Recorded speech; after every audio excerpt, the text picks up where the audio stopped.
Le siège national de la France Insoumise à Paris, brièvement évacué à la suite d'une menace à la bombe ce mercredi. Alertée, la police n'a trouvé aucun explosif et les salariés de LFI ont réintégré les locaux vers midi. Cette alerte survient dans un contexte de très forte tension politique. 5 jours après la violente rixe ayant causé la mort de Quentin Derenque, 11 personnes ont été placées en garde à vue. 6 d'entre elles sont soupçonnées d'avoir participé aux violences ayant causé la mort du militant d'extrême droite. Parmi les personnes arrêtées, un collaborateur du député LFI, Raphaël Arnaud, qui a rapidement indiqué avoir engagé les procédures pour mettre fin à son contrat. Un autre de ses collaborateurs a également été arrêté.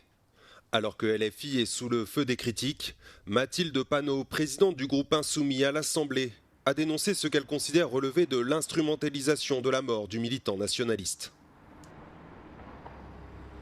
Cela veut dire que derrière, il suffira que des groupuscules d'extrême droite qui vont à chacune de nos manifestations, à chacun de nos meetings, à chacune de nos conférences, mettent la pression pour qu'ensuite l'ensemble de nos événements soient annulés. Et je rappelle là aussi que c'est au gouvernement de prendre des mesures pour assurer des conditions démocratiques du débat politique.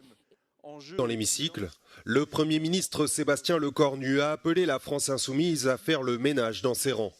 Il a également exhorté à refuser la violence politique.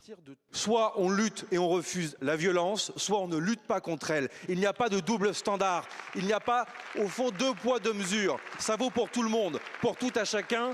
Comme les députés la veille, les sénateurs ont observé ce mercredi 1 minute de silence à l'ouverture des débats pour rendre hommage à Quentin Derenque.